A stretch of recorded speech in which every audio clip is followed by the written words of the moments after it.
Hi everyone, this is an under 160 county match I played in April, and we had to travel all the way to Leicester because we was playing Norfolk, and we decided to meet halfway at some pub in Leicester. So we drove down, and this was my county debut.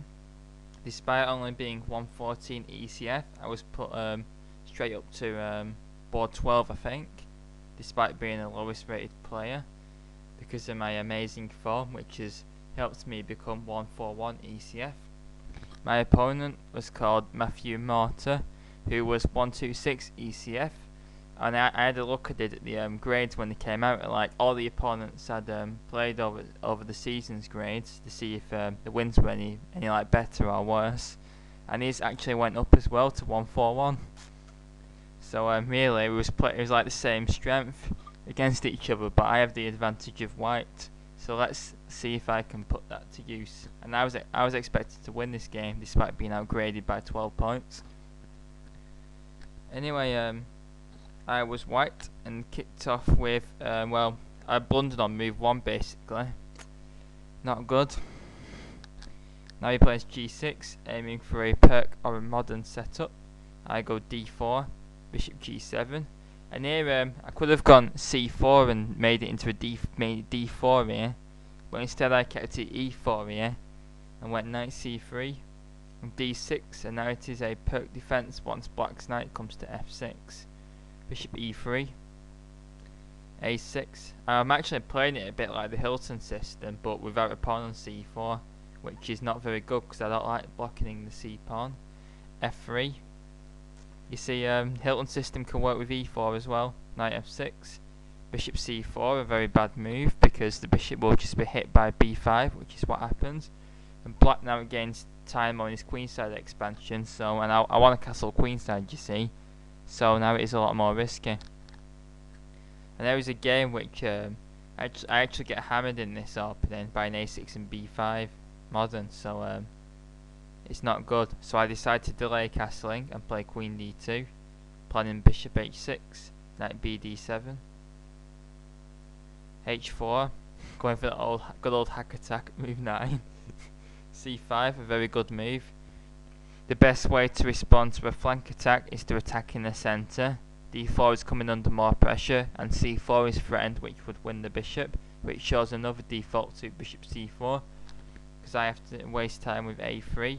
And now he plays H5, blocking the my kingside play up. Although at some point, not now, but I will consider a sack with G4. Knight H3, maybe preparing Knight F2 and then G4. C takes D4, Bishop takes D4, and now Knight C5. And now he's threatening Knight takes B3, getting rid of a good bishop and doubling my pawns. So I play Bishop A2, tucking it away and keeping aim at F7. Now he plays an interesting move, which was Bishop takes H3. It does concede the bishop pair, but either I have to have a fractured pawn structure, or as in the game, have a horribly out of place rook. Knight CD7, a bit passive. Knight E2, preparing to bring the knight to the king side. Rook C8, taking aim at the vulnerable C2 point, so C3. Knight B6, and now I decide that this knight coming to C4 is dangerous, so I chop it off and give the bishop pair back. Queen takes B6 and Rook H1. And Black should have probably easily equalised here because he's got the bishop pair back. It's actually bishops of opposite colour, and both bishops are pretty powerful for their respective sides, but Black's I think is a bit more potential powerful. And but I have the better attacking chances. But I've wasted time with my rook, and Black could have probably gone A5 here, preparing B4, because I can't castle kingside because of the queen. So my only hope is kingside. Queenside, sorry. Knight D7 though. Rook F1. Bishop F6. Now Bishop takes H4, check his friend. However, I castle queenside. An interesting and risky decision, sacrificing the H4 pawn. I did this as well because the time control was an hour and 30 for 36 moves, and then you get another half an hour for the rest of the game. At this point, at move 20, we both had about 15 minutes for 16 moves. So you see, I was in unfamiliar territory with an E4 opening, whereas my opponent probably isn't used to that F3 finger playing. That's what I'll explain it. Also, there was some right line music being played downstairs, which was probably distracting us both.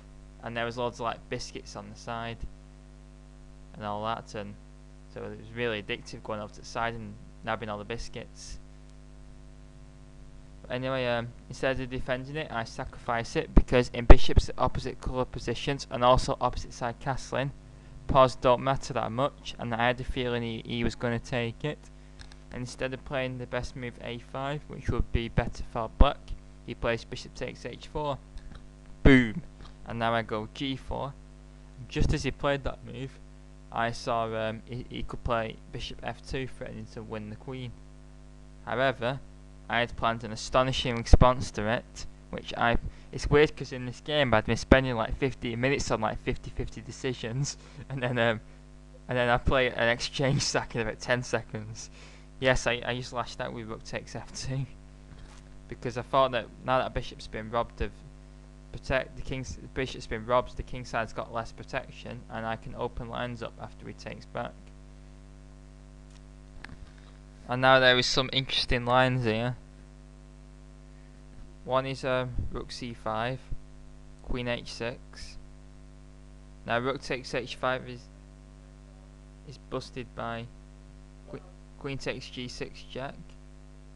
So queen g2, rook g1, and rook takes h5, queen takes f8 check, king takes f8, rook takes g2, knight e5, rook g3, check, takes, rook h2, and after bishop d5, rook takes e2 check, king b3. This wasn't actually my the coach at 3Cs actually gave me this line called Phil Adams, and it's a very long-winded line, and the end result is that rook c5 is a mistake because I am a piece up for 2 pawns and should win this endgame. But that's a very interesting line he's found there. Knight e5 was played, allowing h takes g6, knight takes g6, and now the strongest move is queen h6. And I think the best move for black is to give the exchange back with rook c4, blunting the pressure on f7, because I was threatening if queen takes e2, then queen takes g6 check, and then rook h1 mate. So rook c4, after which I would play rook h1, and after rook hc8, bishop takes, rook takes. Black's knight somehow defends the whole king side, and black could maybe begin a dangerous counter-attack here, and then survive the storm.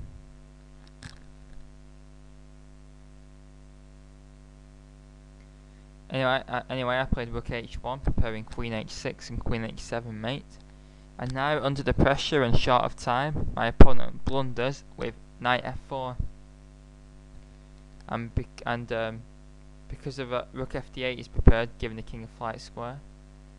Now what happens is queen takes f4, and now queen g5 mate is threatened. So if queen takes e2 is nonsense, and now black actually has to give the queen up. And in desperate time trouble, he actually plays on until time control. But the result is never in doubt. Queen g2, rook g1, takes, knight takes, rook c5, bishop b1. I was just thinking of mating on h7, but knight h3 is better, bringing the knight into the game. f6, knight e2, rook g5, check, king g7. Now e5, he thinks he's winning the piece, but, well, there's actually, I missed a mate here with this continuation. Instead play knight e6 check, but of course this happens. And now he finally resigns because after king e8, bishop f7 check is crushing. Yeah, and then and he's just so far down the material as well. I mean, it was resignable after queen takes f4. But anyway, I thought that was a nice win to get my foot counter. The sacrifice was, it wasn't unsigned, but it shouldn't have led to a win. I think it should have led to a draw at best. But at this level, they don't defend as well, and it was a win I certainly enjoyed. It gave me quite a few grading points, and it also it was a bit of a turnaround because up until then there's been like a lot of quick draws on the top boards, balanced by the odd win and loss for each side, and then there was suddenly a rush of wins on the lower boards, and this was one of them. And we eventually won, and if I can find the score sheet, I might do the other county game I played, which was in the next stage away at Lancashire. And that was also an instructive game, and it also features an IMSA Windian, my favourite opening. But for now, I hope you enjoyed this game. Feel free to leave any comments and thoughts. Thanks very much.